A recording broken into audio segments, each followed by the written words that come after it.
Napaka-importante na meron tayong financial check-up para malaman natin kung kaya ba nating ma-hit yung goal natin or malayo pa tayo para magawan natin ang paraan.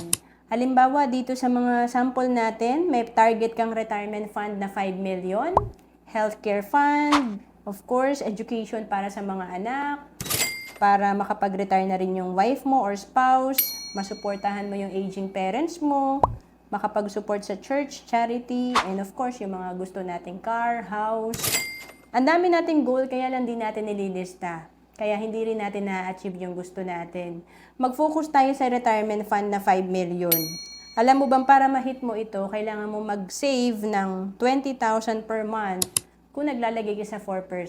Pero 10,000 per month lang ang kailangan mo ipunin kung naglalagay ka sa 12% ang interest ng pera mo. And kaya ba nating mag-ipon ng 10,000 to 20,000 per month? Sabi nga dito, can you get what you want? Kasi kung hindi ka nag-iipon ng 10,000 to 20,000 per month or hindi mo talaga kaya, dapat magkaroon tayo ng additional source of income. And to know more about savings and investment, message mo na ako sa FB, Roann Celis Capistrano.